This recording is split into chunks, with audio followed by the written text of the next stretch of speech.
Most of us are familiar with the story of Genesis chapter 1, but did you know that this single chapter is actually packed full of hidden treasures? There's so much revelation here in this creation story that a lot of people miss, but we need to take our time in order to recognize certain details that often get overlooked by the typical Bible reader. And so that's why in this video, what we're going to do is we're going to walk through 10 specific observations that the Holy Spirit has shown me over the years that you can't afford to miss if you really want to understand this chapter. So let's jump into Genesis chapter 1 and unpack this passage a bit differently than you might be used to. Welcome to Different Bible Study. I'm Jason Camacho. If you guys do not know me, welcome. If you're wanting to learn how to study the Bible and understand God's Word, this is the channel for you. We might do things a bit differently than maybe you're used to, but hopefully by the end of this video, you'll come to see the value in what we do, or it might take you a few videos. But we're in Genesis chapter 1. Starting in verse 9, we ended in verse 8 in the previous episode. You can go watch that. Just a few things. If this video blesses you, do like and subscribe for more content like this. Watch the rest of our Genesis series. Depending on when you find this, we might have more teachings released. We have additional daily devotional videos that supplement these. And then on our website, you can find our weekly Bible reading plan that corresponds to these teachings, along with reflection questions for just your own personal walk or a group discussion. And so on Thursday nights also, we have at 8 p.m. Eastern Standard Time, our group study discussion on our Discord server. You can find the links for all of that on our website or in the video description below. Starting in verse 9, we'll read all the way down to verse 31 and then tie all these different observations in. And God said, "Let the waters under the heavens be gathered into one place, and let the dry land appear." And it was so. And God called the dry land earth, and the waters that were gathered together he called seas. And God saw that it was good. I just want to emphasize the fact that God is calling, God is seeing, God is bringing things up. And God said, "Let the earth sprout vegetation, plants yielding seed, and fruit trees bearing fruit in which is their seed, each according to its kind on the earth." Right? The freshly formed land, you might say, that has just come up out of the chaotic waters. So now we're seeing, like with each thing that comes up, something else comes out of it. Like those Russian nesting dolls. That's what I was thinking of. The earth brought forth vegetation, plants yielding seed according to their own kinds, trees bearing fruit according to its kind, and God saw that it was good. So you'll notice this refrain of God saw that it was good, and God said.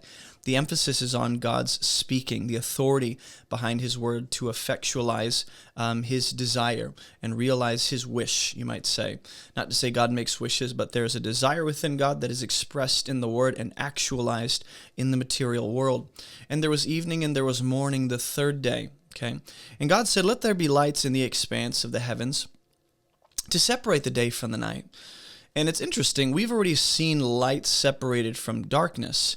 But now what we have is there's a need for the day to be separated from the night.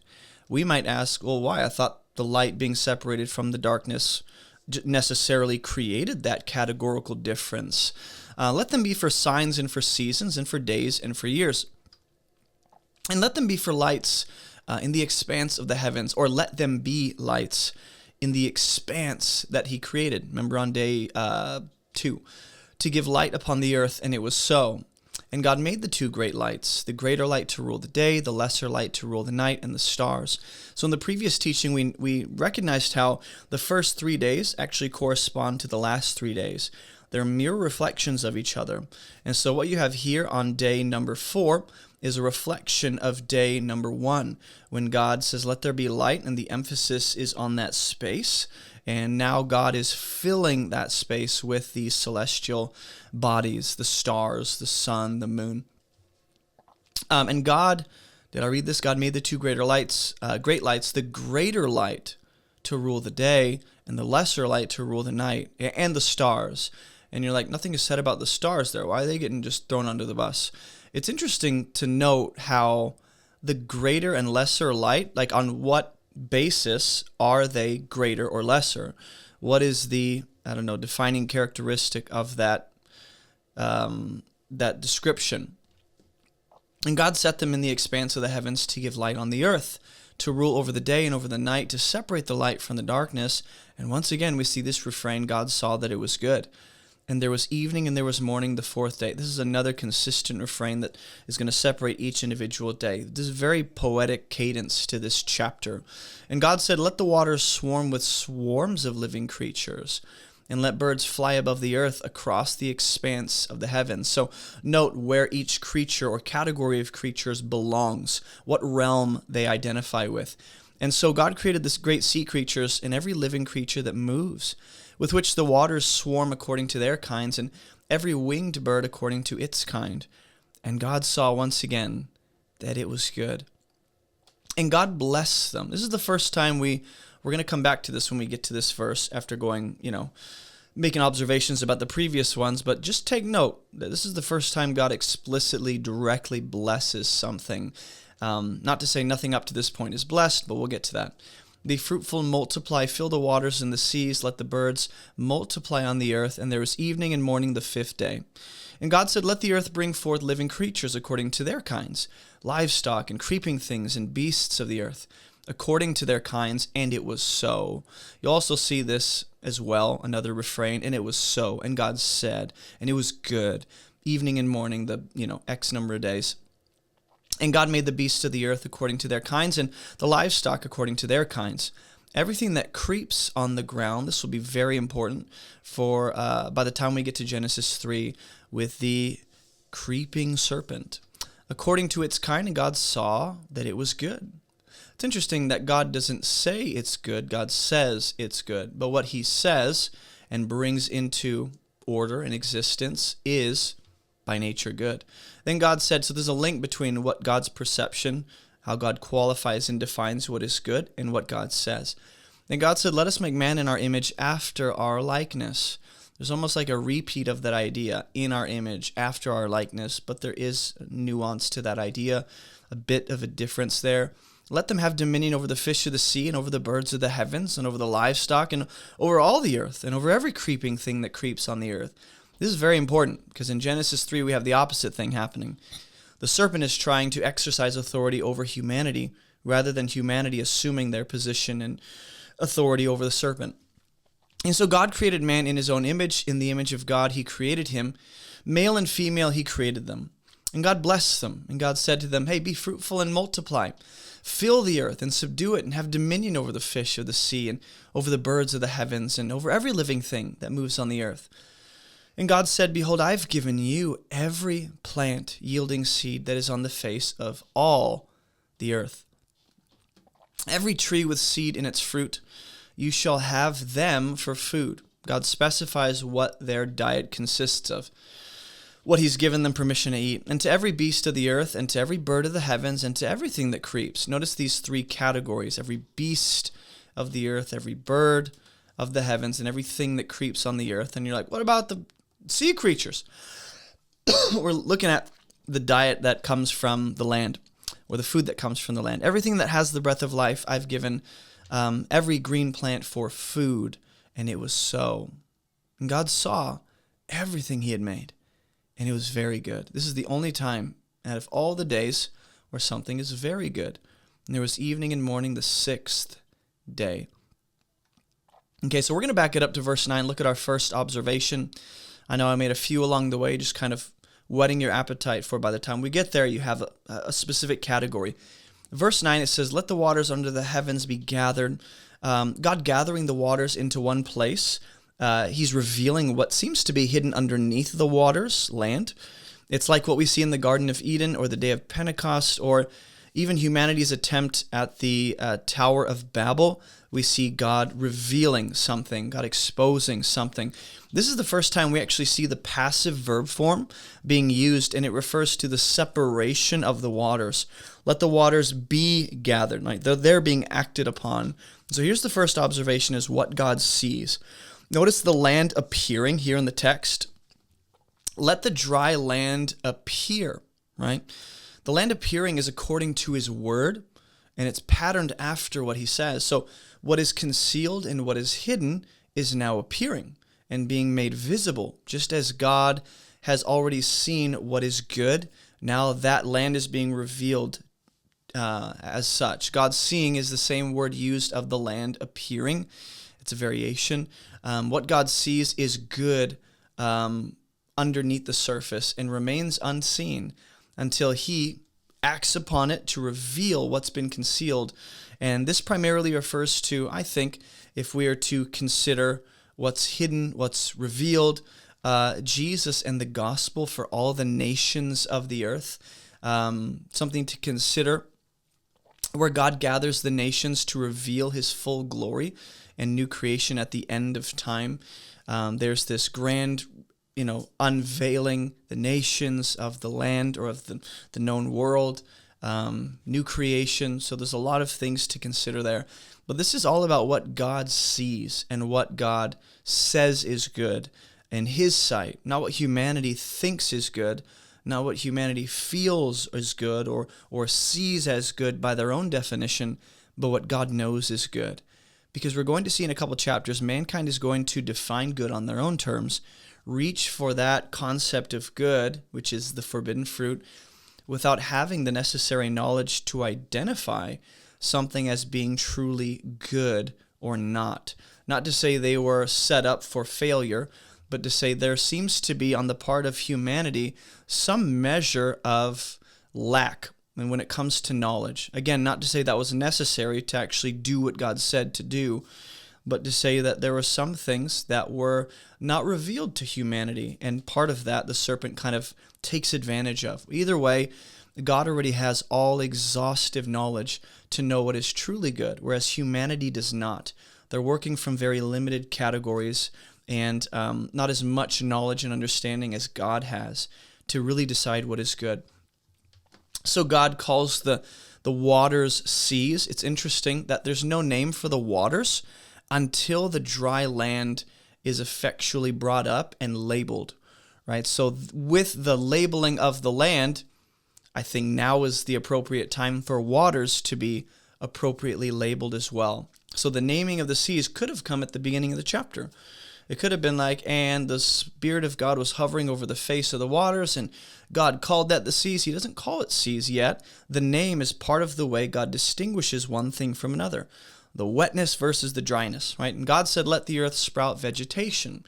So now the land that was brought up, the Hebrew word here is eretz, and that speaks to, again, the land that was brought up from the waters is now sprouting something from within itself.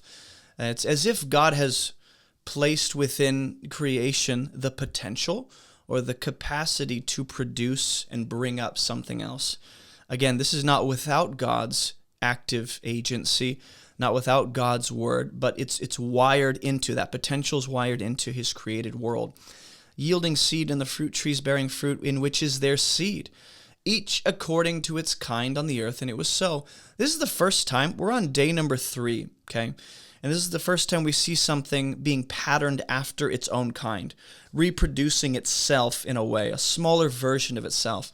So the plants are carrying and producing seed, and the plants cause the yielding and planting of that seed. It's written into their DNA, right? God has wired into creation, specifically the vegetation and plants, this ability to yield and scatter and sow and reproduce more of itself.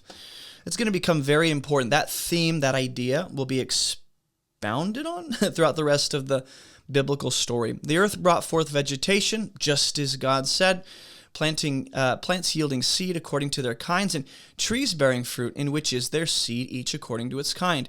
It might seem overly repetitive, like why are we pretty much saying the same thing, 3 or 4 different times? And that's something to pay attention to. Either way, God saw that it was good. So back to the whole earth idea, I didn't mention this, but I want to be careful what I say here. It's not that God saw what is good underneath the waters, like that's good. It's when God brings it up from the waters and brings order and separation and proper boundaries by that land coming up. That is what God calls as good. It's not that the land itself is inherently good. It's what God does with it. It's what God brings out of it and where God places things regarding the land and the seas. That whole process, that whole creative process is good. So Just wanted to clarify that as being true of this section here as well. Maybe you didn't know this, but we create all of these free resources to supplement your faith and to strengthen Christian communities around the world. If you're looking for biblical content to use for discussion in your groups, churches, or one-on-one discipleship, consider using my book Fruitful, or any of our different Bible series playlists, or track with us through our current study. Maybe even consider starting an ARM discussion group, which we actually have a weekly men's Bible study here in Spartanburg, South Carolina, if you live nearby to join. And we also have a deeper Bible study discussion every week on our Discord server. Check the Discord event schedule for the time and day. You can find all this info on abovereproachministry.com, as well as on our weekly email. So join the email list to stay updated every single week, and let's get back to the video. Here's the second observation. I know it took a while to get here. Bringing forth creation. God seems to bring land up from the deep, chaotic waters, right? Rather than spontaneously bringing land into existence. God could have, with all his creative power, he could have just poofed land right where the sea was, but there's this intentional bringing up from what is otherwise unable to produce land. God does what seems to be contrary to the nature of the seas. You'd expect land can't come up from the waters. God seems to be able to do that. And the reason I go there is because that's so important for the concept of God being able to bring life out of death. Now we have land that can sustain life.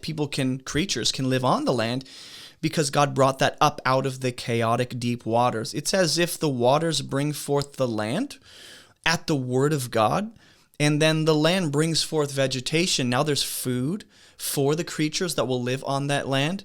And so far, God has brought something new from what currently exists. This seems to be the way that we should understand creation, the way that God creates, not that we limit his creative power to these categories, but we say, hey, so far in the Genesis story, the way God creates is bringing things up from something else that previously existed, and then bringing order and structuring and marking out boundaries. And there was evening and morning the third day. Now we have day number 4. And God said, let there be lights in the expanse of the heavens to separate the day from the night. And let them be for signs and for seasons, for days and for years. And that's very important for the Hebrew calendar, the Jewish calendar, and their feasts and their gatherings and all that. But the firmament here is said to be an extended surface within the heavens. Let there be light in the expanse. Remember the expanse God created back in verse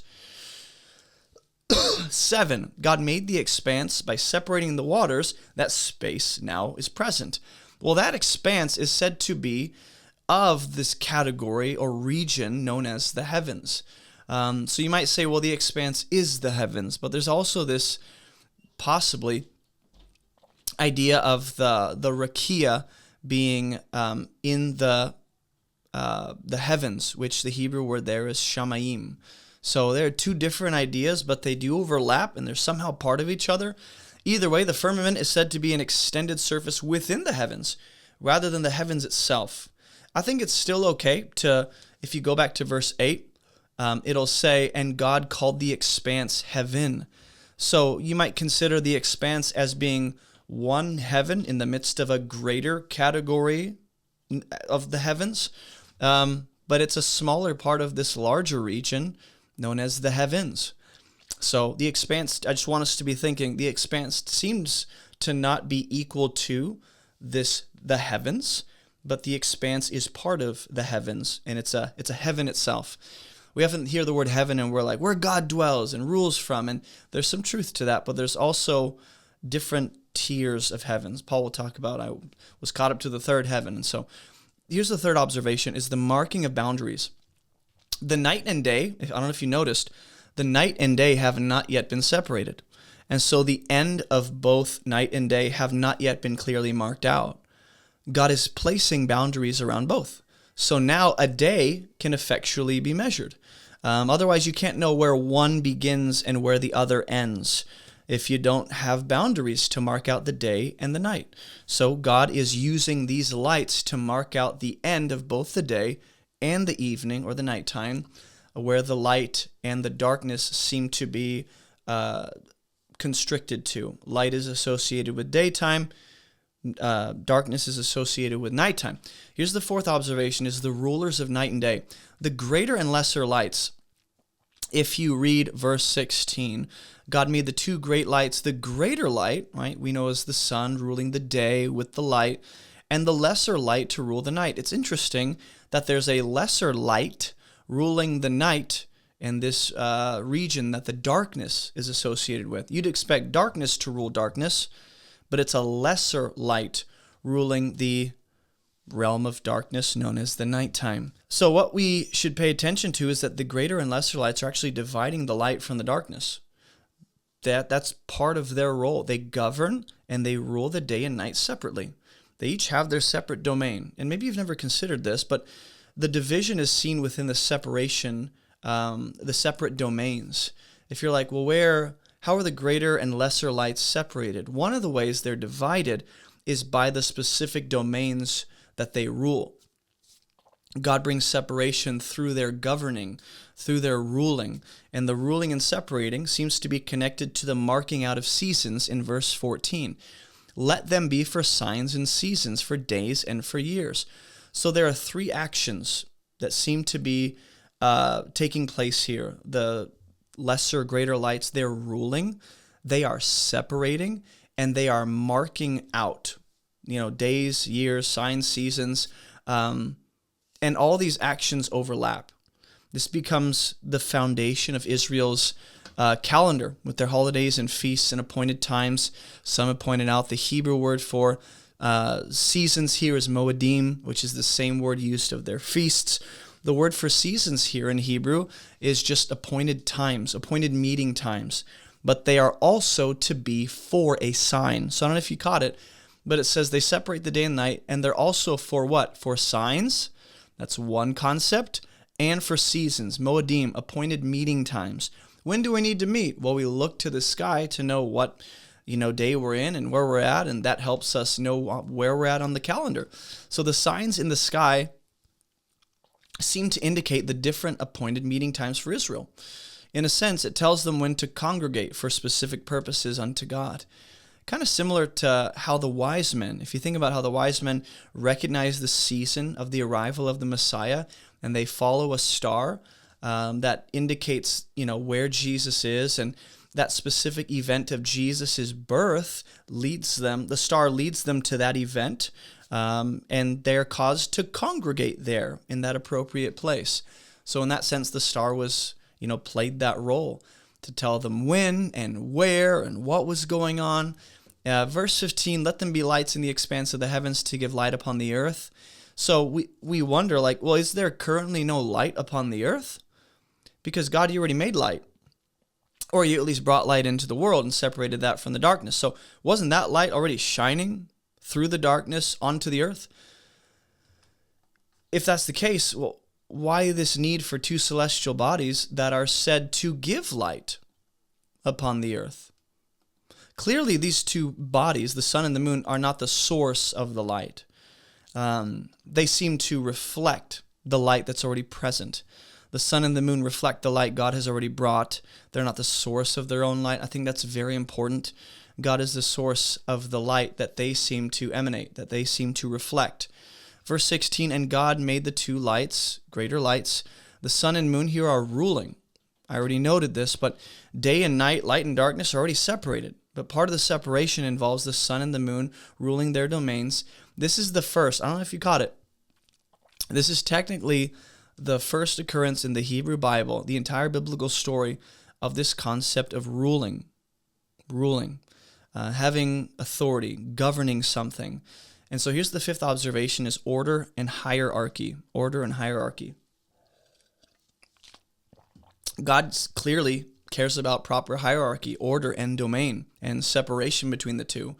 He's not just separated domains like earth, seas and sky and heavens. He's separating domains of authority. Like, hey, what is the sun supposed to rule over? The day. What is the moon supposed to rule over? The night. What about the stars? They don't seem to be given any clear authority over anything. But God clearly identifies one as being greater and one as lesser. We go, well, by what metric? What is he using to determine this? Either way, I don't know. God invites what he creates to be a part of maintaining order. this is the very important kind of application for us. God creates, and then he invites part of his creation to play a role in how he maintains order and brings division and brings separation within his world. So he's like, hey, I'm going to bring the sun and the moon. They're going to play, one of their purposes is to be a part of my plan to separate things. And for some reason, the day is associated with greater, while the night is associated with lesser and darkness. The word for lesser just means insignificant. It can refer to like a younger sibling, but both rule. Both rule. Sun rules, moon rules, but one's rule seems to be greater. The stars here can either be viewed as the outliers. That's kind of like the stars just kind of thrown in there. They can either be viewed as outliers, where they're distinct from the sun and the moon, or it can read in Hebrew that the stars are being governed by the lesser light that is the moon. But the direct object marker, if you read Hebrew, there are direct object markers, et. If you read in Hebrew, the stars are marked as another direct object along with the sun and the moon. So you might say, for right here, God made the two great lights. I'm just going to give you a little what I'm learning in Hebrew. God made the two great lights. And then we're going to mark out what those two great lights are with the Hebrew word et as a direct object marker. Here's what God created. The greater light, that's one, and the lesser light, that's two. But then you're like, and the stars, and they also have that direct object marker, three. So it says God created two great lights, and then there's a list of three things. That's what's interesting. It's either a puzzle to solve and meditate on, or the stars are being ruled by the night. What is it that the lesser light is ruling? Well, the stars. That might be the case as well. Just something to throw out there. Verse 17, God set them in the expanse of the heavens to give light on the earth. And God placing and setting, the Hebrew word there can actually carry a connotation of giving as a gift.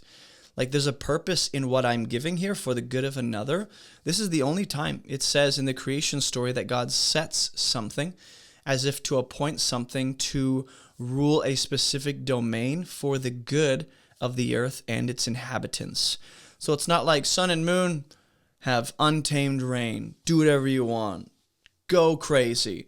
It's like it seems as though when God sets them, Natan is the same word that can be translated as to give.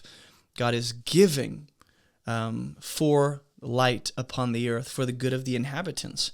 Verse 18.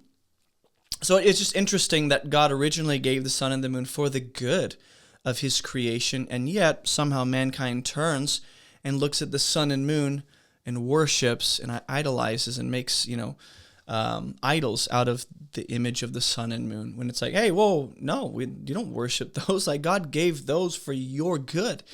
So to rule over the day and the night, to separate the light from the darkness, which again, we were already told that God separated the light from the darkness in verse 2.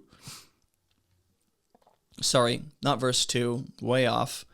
Verse 4. God separated the light from the darkness.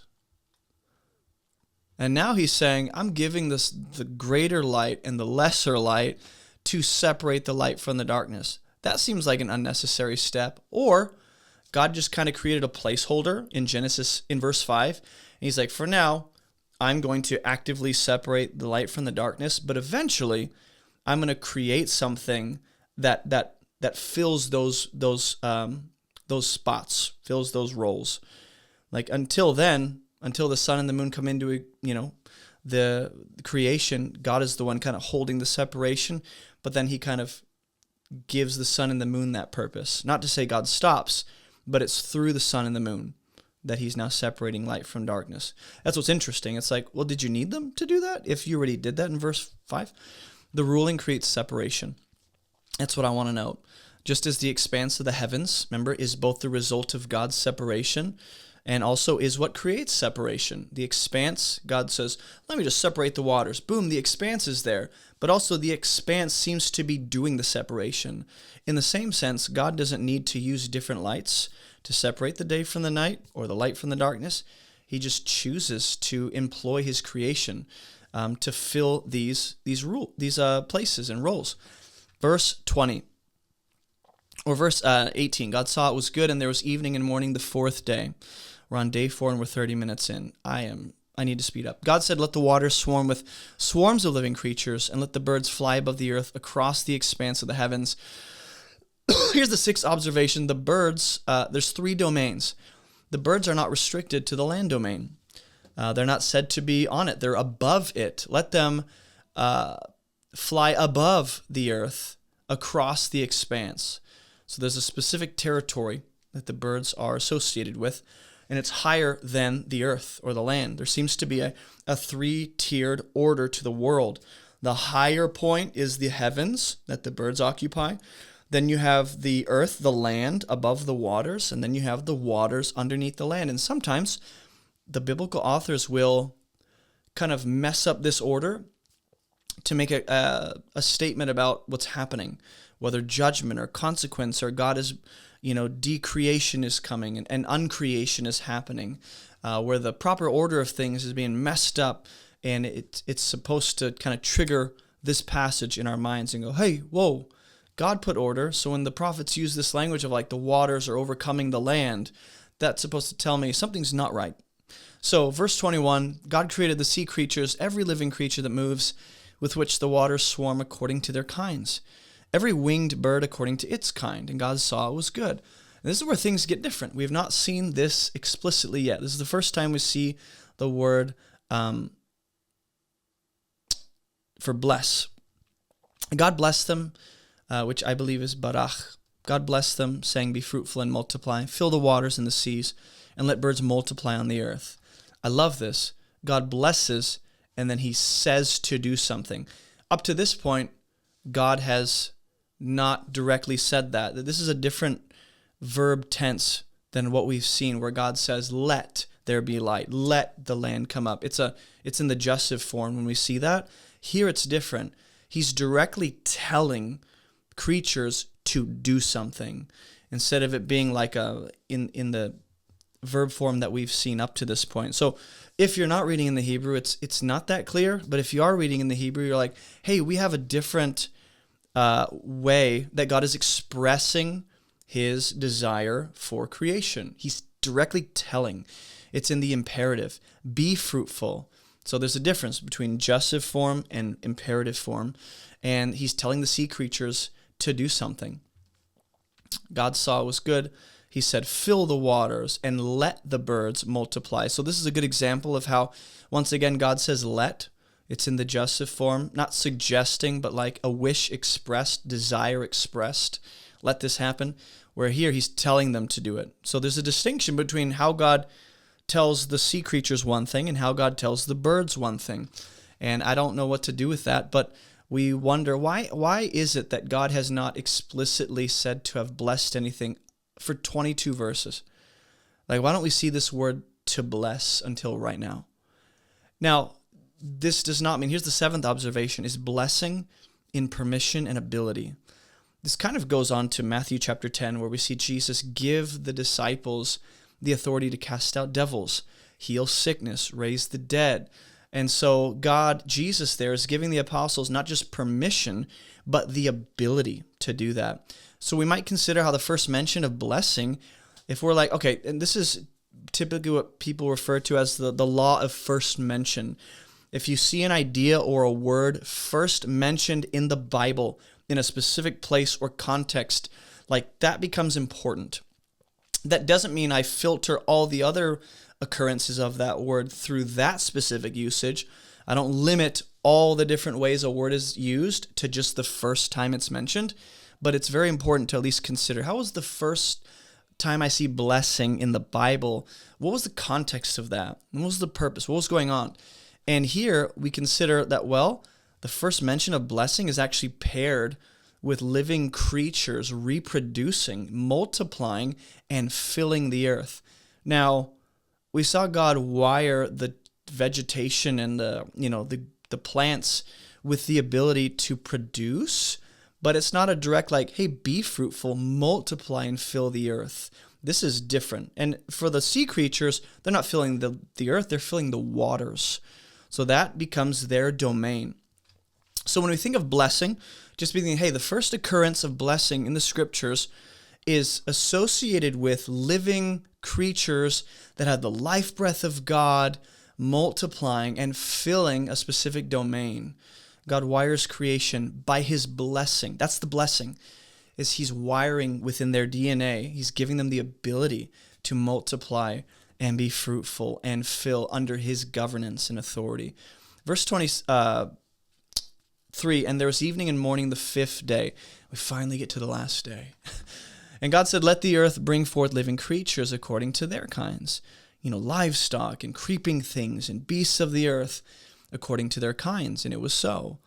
And God made the beasts of the earth according to their kinds, and everything that creeps on the ground according to its kind. And guess what? God saw that it was good. I just want us to take note of the fact that nowhere have we seen God say it is good. The text tells us God saw indeed it is good. Which you might say, that implies that God is saying and declaring it's good by his qualification. Fair enough. But the text doesn't specify that. And it's just for us to go, hey, it's kind of odd that God says a lot of things, but he doesn't say it's good. He sees it's good. Unless I'm missing something. Like, let me know in the comments if I'm missing something and you're like, no, he did say it was good. I would love to be corrected. But back to, there's one thing I wanted to say. When I say this is the first time we see blessing, that does not mean that nothing up to this point is blessed. I want to make that very clear. I am not saying God has not blessed anything up to this point. I'm saying the author of Genesis has not directly told us that God has functionally blessed anything. The text hasn't told us that he's outright blessing something. And it's just for us to go, hey, I wonder why. It doesn't mean nothing up to that point is blessed, but for some reason we're not told until verse 22. And then God made the beasts according to their kinds, everything that creeps on the ground. God saw that it was good, and God said, hey, let us make man in our image. And if you saw the first episode in Genesis, we noted how God's word, God's spirit, and God as creator, all present there. The threeness of God. So by the time we get to this let us, it's not like, whoa, where'd that come from? And it is in the plural, first person plural. Let us make man in our image after our likeness. Let them have dominion over the fish and the birds and over the livestock and over all the earth. That includes vegetation and every creeping thing that creeps on the earth. So God says, let us. And yet in verse 27, it's going to say, so God created man in his image. It's like, God's like, let us do something. And then God becomes the, I don't know, I won't say answer to his own prayer. That's weird. But I'll say God is the one who just acted in response to his wish expressed. Up to that point, when we see God say, let us, something happens. Or when God says, let something happen, it's like, and it happened. And it was so. But in this case, God expresses his desire, let's make man in our image, and then the next verse tells us, and God did it. It's not like the land came up out of the water, or just the waters were filled with creatures. Humanity is made differently. And we'll see in Genesis 2 how differently. But we wonder why God has appointed, well, let's read. God created man in his image. In the image of God, he created him. Male and female, he created them. We're going to see that mankind is God's image on the earth. God's representatives, God's rulers, God's priests, whatever you want to refer to them as. We have God placing rulers on the domain of the earth, or within the domain of the earth. Whereas God seems to have put rulers in the expanse known as the heavens, that being the sun and the moon. They have rule. So this is the second time we're going to see kind of ruling implied within this, because he's going to say have dominion. For those of you that are like, he never said humanity rules, right here. He says, subdue it, have dominion. That's ruling language. It's been a long time coming, but the new edition of my book, Fruitful, is officially available in both paperback and digital version. It's perfect for small group discussion, church-wide discipleship, or even just your own personal faith. It lays out the clear gospel, your identity, your purpose, and God's process for your life. So grab your copy on the homepage of my website or sample the first chapter on Amazon. Or if you like reading on your devices, snag your digital copy on Amazon, Barnes & Noble, or Apple iBooks. I believe it will absolutely bless you and strengthen your relationship with God. All right, let's get back to the video. So verse 27 is the 8th observation, made in God's image. Like, to be made in the image of God here. Everyone wants to know, what does it mean to be made in the image of God? Like, we're conscious, right? We have free choice. We're reasoning, thinking entities. We can use logic. We're capable of relationship and connection and morality, or we rule the way God does. And a lot of people want to limit the image of God to any set of these characteristics, any combination of them. But I would like to suggest to be made in the image of God here does not seem to be limited to any set of unique attributes. Rather, to be an image bearer of God is simply a status that God bestows upon humanity. It's a status that he assigns, rather than a status that seems to be intrinsic to any set of qualities or characteristics. Meaning, all the different things I listed where people, like when you hear, we're made in the image of God, okay, how are we different than animals? We're thinking, we have relationship, we're capable of morality. I would say those things flow out of being an image bearer of God. Like, since we are an image bearer of God, we'll see those things flow out of our life and our existence. But I would not say being an image bearer of God, or the reason we are, is because of any of those unique attributes. Like, hey, you are an image bearer of God because you're capable of morality, or because you rule. Those characteristics just seem to be associated with someone, humanity, that God has uniquely bestowed this status upon. Hey, you're an image bearer of God. Cool. And because of that, you'll see these things present. But mankind here is said to be male and female. Male and female, he created them. So there's a singleness and then a themness. Maleness or feminineness doesn't capture humanity fully. You need both to have a complete humanity.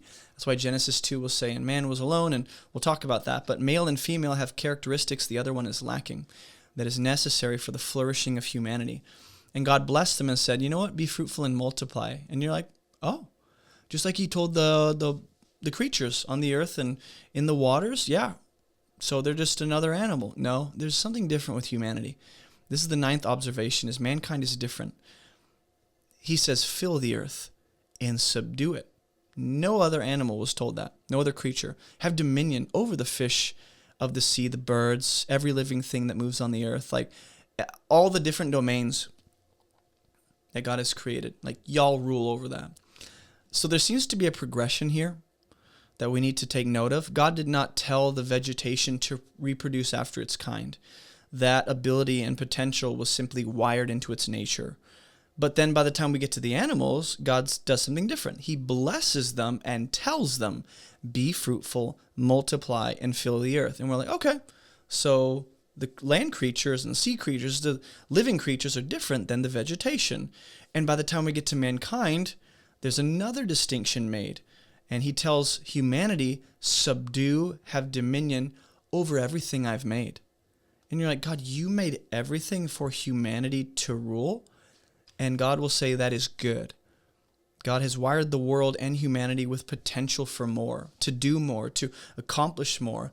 God makes things good, but there's potential for the good creation to do more and progress and multiply and expand. And God gives responsibilities.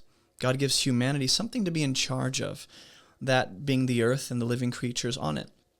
And so God created man to have a good relationship with creation and the living creatures as well, which involved ruling and having dominion and having, subduing. So having dominion is treading, as if to have the animals under their feet, which is why the serpent wants to reverse that in Genesis 3.